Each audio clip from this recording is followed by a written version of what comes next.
Olá, colegas! Neste capítulo do nosso estudo sobre ciências e tecnologia da fala, nós vamos tentar discutir um pouquinho sobre o sistema nervoso, que é a estrutura que nos permite, enquanto organismo, processar sinais sonoros, efetivamente ouvir e produzir a fala. Então nós vamos tentar falar um pouquinho sobre os processos relacionados ao sistema nervoso, definir algumas estruturas básicas, as que fazem parte desse sistema nervoso, falar brevemente sobre os processos elétricos e bioquímicos responsáveis pela tradução do sinal sonoro, algumas áreas de interesse do nosso sistema nervoso e tentar acrescentar brevemente algumas coisas que podem ter surgido mais recentemente, porque nós vamos partir dos escritos do capítulo 6 do Split Chain, mas algumas coisas acho que a gente já pode acrescentar em função de novos estudos ou eventualmente alguma coisa que eu consiga transmitir também. Vamos lá? O sistema nervoso humano, ele é um resultado de um processo evolutivo, desde células muito simples, dos organismos unicelulares, até a complexidade que a gente vê hoje. As células do organismo complexo, ele tem diversas funções, diversos tipos celulares, e o sistema nervoso ele é constituído por um tipo específico de célula, que são os neurônios. Há diversos tipos de neurônios, mas todos eles têm alguns mecanismos comuns que nós podemos definir e a partir disso tentar compreender o funcionamento desse complexo sistema. Nos primeiros estudos sobre o cérebro, estimavam que nós tínhamos milhões de neurônios. No nosso livro Split Chain, por exemplo, o autor ele fala em 1 bilhão de neurônios. Mas alguns estudos recentes calcularam, de forma um pouco mais aproximada, obviamente, que o número estaria em torno de 86 bilhões de neurônios, de células que funcionam de forma interligada. Essas células, a quantidade de neurônios também é uma das hipóteses para explicar o porquê os seres humanos são, vamos dizer assim, mais inteligentes que outros animais, no sentido de maior capacidade de raciocínio, de cálculos matemáticos, enfim. Mas alguns outros estudos mostraram que não é necessariamente só a quantidade de neurônios. Por exemplo, um elefante tem mais neurônios do que os seres humanos. A diferença está na localização desses neurônios. Um elefante tem uma grande quantidade de neurônios localizados na região cerebelo, que geralmente é uma área associada à movimentação, ao equilíbrio e outras funções básicas, enquanto nós, seres humanos, temos uma grande quantidade de neurônios concentrados na região do córtex, que é considerado uma região evolutivamente mais recente, a partir de algumas teorias, mas também envolvidas em processos cognitivos mais complexos. Um neurônio é composto pelo corpo celular, conhecido como soma, o axônio e os dendritos. O axônio é um prolongamento do corpo celular especializado em transferir informações pelo sistema nervoso. Eles podem variar de milímetros de altura até 1 metro. No final de um axônio, existe o que chamamos de terminal axonal, e é nessa região que o axônio se conecta com o corpo celular ou os dendritos de outro neurônio para transmitir informações. Dendritos são prolongamentos que se estendem a partir do corpo celular e recebem sinais de outros neurônios. No nosso sistema nervoso central, além dos neurônios, nós temos uma outra célula que faz um papel de suporte, que é muito importante, são chamadas células da glia. Estima-se que a quantidade de células da glia seja 10 vezes maior do que a quantidade de neurônios, inclusive. Muitas pessoas brincam que é daí que surge o mito de que a gente usa apenas 10% da capacidade do nosso cérebro. Será? O axônio do neurônio ele é capaz de ligar aos dendritos de outros neurônios, formando assim uma rede celular. Estima-se que um neurônio pode realizar até 20 mil ligações com outros neurônios em 11 dimensões diferentes. Essa ligação com outros neurônios dentro do sistema nervoso central é chamada de sinapse. E essas sinapses elas podem ser de natureza elétrica, química, alguns dizem até de natureza gasosa, mas isso é uma coisa que ainda não foi comprovada. Chamamos de sinapse o ponto de contato entre dois neurônios, e ela é composta de um lado pré-sináptico, que é de onde o sinal está sendo enviado, e um lado pós-sináptico, que é onde o sinal está sendo recebido. A transmissão sináptica é a transferência de informação de um neurônio para outro. Esse é um dos processos mais básicos que ocorre no cérebro. Ele acontece mais ou menos da seguinte maneira. Quando o impulso elétrico passando por um neurônio chega ao final do axônio, são liberadas substâncias químicas conhecidas como neurotransmissores, e elas então são detectadas pelo dendrito ou corpo celular que se encontra do outro lado da sinapse. A partir da detecção desses neurotransmissores, é gerado no dendrito ou corpo celular que está recebendo a informação um impulso elétrico que percorre o neurônio e então o processo se repete. Nesse processo, o impulso elétrico passa por um neurônio devido a uma passagem rápida de íons pela membrana do neurônio. Além das funções do neurônio, os neurônios também podem fazer relações com células chamadas efetoras ou células receptoras. Ou seja, ele pode também enviar informações, né, através dos impulsos elétricos para musculatura esquelética, por exemplo, além de todos os nossos órgãos internos, né? Então, os neurônios fazem essas ligações com esses órgãos para que eles funcionem, e também com as células receptoras, por exemplo, do órgão de corte, que é onde a gente recebe as informações do aparelho auditivo, que vão ser transformadas em informações bioquímicas e retornam ao cérebro para a gente poder interpretar essas informações. Um ponto importante para sempre ressaltar é a natureza do impulso, que é um impulso elétrico, né? Hoje a gente pode inclusive colocar eletrodos, né, no cérebro e identificar essa transmissão de impulsos elétricos, né? É o exame de EEG, né, o eletroencefalograma, por exemplo. Em alguns tipos de experimentos com animais e em algumas situações muito específicas de pessoas com algum problema grave, que é preciso, por exemplo, abrir o cérebro, é possível colocar alguns eletrodos em lugares específicos e medir, inclusive, esse pulso elétrico, né? E, eventualmente, fazer até um exame que é você colocar disparos elétricos em pontos específicos do cérebro e fazer com que a pessoa mova, por exemplo, um dedo, um braço, sem que ela tenha consciência do porquê que ela está fazendo aquele movimento, né? Isso tem a ver com a ideia de que o cérebro tem áreas especializadas, é uma outra coisa que a gente pode falar rapidamente depois. Outro detalhe que é quando a gente fala da forma de ativação de neurônio, pode fazer parecer que o neurônio está lá paradinho esperando o seu momento de trabalhar. E isso não é bem verdade, né? O neurônio parado ele seria inútil para o sistema. Então o neurônio está sempre ativo. Mas a transmissão de informação dele depende de um mecanismo chamado potencial de ação. Né? Então ele tem essas cargas diferentes, né, entre uma membrana interna e externa, e quando chega um estímulo que se torna grande o suficiente para mudar esse potencial de ação, esse impulso ele vai ao lobo do axônio. Né? Ele é na forma de um impulso mesmo, de um pulso, né? Ele vai seguindo aquele caminho. Imediatamente após essa ação, claro que isso são processos de milissegundos, né? Mas imediatamente após essa ação, como as cargas estão invertidas naquela posição anterior, esse neurônio ele não consegue disparar de novo. Ou o potencial de ação dele se torna tão alto que só um impulso muito grande seria capaz de fazer com que ele se ativasse de novo. Mas em pouco tempo esse potencial volta e ele pode receber outro pulso. Uma outra questão interessante é que não importa muito a intensidade que venha desse impulso para que ele... a intensidade não importa o tamanho do pulso que ele vai seguir. Né? A intensidade ela só tem importância para provocar um pulso, mas se vem uma intensidade muito alta, ela vai provocar um pulso do mesmo jeito que é aquele caminho que ele vai direcionar, né, para a informação para os outros neurônios, para os órgãos receptores e o caminho inverso também.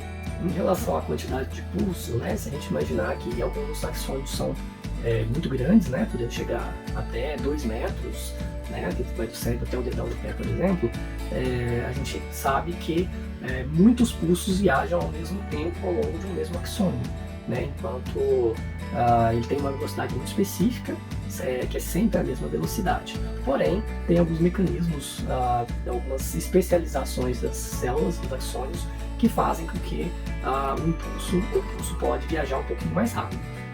Voltando então à questão da fala, a gente sabe quão complexo é falar uma história, né? Contar uma situação, enfim. Isso envolve uma série de movimentos da língua, da boca, da respiração, eventualmente até do estômago, né? E todas essas condições, né? O que vai se falar, né? O pensamento, tudo isso é controlado então pelo sistema nervoso, né? Não apenas mandando sinais, né, do cérebro, né? Acessando memórias, passando pelo controle cognitivo, né? Do lobo prefrontal, por exemplo, para decidir, né, o que você quer ou não falar, mas também recebendo feedbacks desses órgãos, né, algumas coisas de forma um tanto quanto quase que instintiva já, devido ao nível de especialização que a gente tem, mas são informações que são todas coordenadas, que são de cima para baixo, de baixo para cima também, né? Esses feedbacks que nós recebemos, né, a partir do momento que a gente fala, ele tanto do ambiente externo, né, através das reações que a gente percebe em outras pessoas, nos nossos interlocutores, por exemplo, quando você está conversando alguma coisa com alguém, que faz com que a gente perceba se aquilo que a gente falou causou algum impacto e tudo mais, tudo isso está sendo automaticamente, né, ou instantaneamente processado aqui. Mas em termos de fala, a gente recebe também esse feedback auditivo, né? Enquanto a gente está falando, o nosso cérebro está recebendo o retorno das informações e isso faz com que a gente equilibre, né, o que a gente está emitindo ou não. Essas falas, né, esse processamento da fala, ele tem algumas áreas específicas no nosso cérebro. Nós vamos falar rapidamente sobre duas delas. Bom, as duas principais áreas, né, identificadas como relacionadas à fala são as chamadas áreas de Broca, que está identificada na figura como número 1, e a área de Wernicke, identificada como número 2. Essas áreas têm esse nome em homenagem aos pesquisadores, né, que identificaram essa região por conta de lesões em pacientes, e a partir dessas lesões que provocavam chamadas afasias na fala, né, distúrbios na fala, e também correlacionaram com as lesões desses lugares e perceberam então que eram as regiões específicas por determinadas tarefas, e em homenagem a eles foram nomeados dessa forma. A área de Broca, né, essa área número 1, ela é associada à capacidade de produzir a linguagem, né? Ela está localizada no hemisfério esquerdo. As duas, né? Em grande maioria dizem que algumas pessoas têm essas áreas no hemisfério direito, que normalmente é responsável por atividades mais motoras, né? Mas a maioria das pessoas ela está no hemisfério esquerdo. Enquanto que a área de Wernicke, ela está mais atrás, ela é responsável pela compreensão sonora, né? E, enfim, apesar de elas estarem relacionadas, né, uma com a outra, elas têm funções mais específicas, né? Como eu falei, a área de Broca, ela está mais envolvida no ordenamento dos fonemas, né? Na transformação dessas unidades mínimas da linguagem em palavras e, né, através dessa união das palavras em formar frases, né? Enquanto que a área de Wernicke, ela está mais responsável por processar os sons que escutamos, né, e relacionar eles com a fala e a linguagem que já conhecemos, né? Então, lesões na área de Wernicke, por exemplo, faz com que a pessoa tenha dificuldade de compreender as palavras e as frases que estão sendo ditas, né? Ambas as áreas, elas estão ligadas por um conjunto de fibras, né? Fibras são um conjunto grande de axônios, né? Chamado fascículo arqueado, ou seja, a área de Broca e a área de Wernicke, elas são intimamente ligadas. Então aqui a gente tem uma tentativa de dar um exemplo de como que essas áreas interagem, né, através, né, da escuta de uma frase, que seria o leão come carne, né? Então os neurônios auditivos, que reconhecem a forma auditiva da palavra comer, ativam neurônios na área de Broca, né, correspondente à sua fonação e à ação representada por esse verbo. E o reconhecimento das formas sonoras da palavra leão e carne ativa os neurônios na área de Wernicke, que dão acesso às áreas cerebrais que reconhecem esses elementos e definem a semântica dessas palavras. Então, o neurônio de representação das ações na área de Broca estabelece algumas relações sinápticas com os neurônios de representação dos nomes em Wernicke, que representam elementos que podem estar envolvidos com a ação que o verbo descreve. Dessa forma, o verbo comer, na área de Broca, favorece a ativação dos neurônios referente às palavras leão e comer, o que confirma que essas palavras elas vão obedecer essa sintaxe do verbo comer, né? E fazem parte do campo semântico da ação desse verbo. De volta ao início, né, do processo de escuta, quando o som, né, as ondas sonoras chegam no ouvido interno, elas podem ser percebidas pelas células ciliares. Essas células, através de um sistema de canais iônicos, vai transformar esse estímulo mecânico, né, num estímulo elétrico, bioquímico, que vai ser percebido pelos dendritos finais dos axônios, né, e transformado num sinal elétrico que vai ser transmitido através do chamado nervo auditivo até as áreas responsáveis do cérebro em perceber esses sons. É interessante, né, a gente comentou isso em algum momento também, que essas células sensoriais também, além das células sensoriais, também tem algumas células efetoras ali, ou seja, existe um caminho de percepção, mas o cérebro também tem um caminho que manda informações para esse sistema auditivo, há um sistema de feedback aqui. E esse sistema de feedback é o que provavelmente pode provocar aquele efeito engraçado, né, que a gente já viu em alguns vídeos, em que a pessoa está tentando falar alguma coisa, ou está falando, ou lendo, né, normalmente é lendo algum texto, e tem um atraso na sua própria voz, né, naquilo que ela está escutando, e faz com que haja uma repetição, porque existe esse sistema que recebe a informação daquilo que você também está falando, então isso provoca uma espécie de curto-circuito. Vamos tentar fazer um teste aqui para ver se está certo também. Bom, vamos tentar fazer aqui um pequeno experimento, né, usando um aplicativo que se chama Super Speech Jammer. Ele provoca um delay, né, na nossa fala, ao mesmo tempo que eu vou falando, eu vou escutar isso com um atraso. Eu vou deixar um delay um pouquinho menor, né, ele até permite a gente controlar o tamanho do delay. Eu tenho a impressão que o delay um pouco menor, ele interfere um pouco mais em alguns testes que eu fiz em outros momentos. Vamos lá, deixa eu escolher um trecho qualquer aqui. De repente, ouvi bradar uma voz de dentro da casa ao pé. Capitu, e no quintal, mamãe, e outra vez na casa. Vem cá! Não me pude ter. As pernas desceram-me os 3 degraus que davam para a chácara e caminharam para o quintal vizinho. Era costume delas, às tardes e às manhãs também, que as pernas também são pessoas apenas inferiores aos braços e valem de si mesmas quando a cabeça não as rege por meio de ideias. Bom, é interessante que lendo você não tem necessariamente esse efeito de repetir e de gaguejar, porque o controle da leitura faz uma espécie de estímulo forte, né? Mas a gente perde a fluência da leitura, parece que ela fica meio sem uma entonação correta e tal. E agora, já falando, eu já sinto uma dificuldade até maior, porque eu estou escutando eu mesmo falando com atraso aqui, por conta desse feedback de atraso. Parece que as ideias ficam mais lentas. Não ter o efeito de gaguejar, tem uma hipótese também, porque, né, até conversando com a minha esposa sobre isso, nesses períodos dos últimos anos pré-pandemia, a gente trabalhou muito com reuniões online, atendimentos online, etc. E muitas vezes, por questões, né, da própria tecnologia, a gente sofria desse tipo de atraso.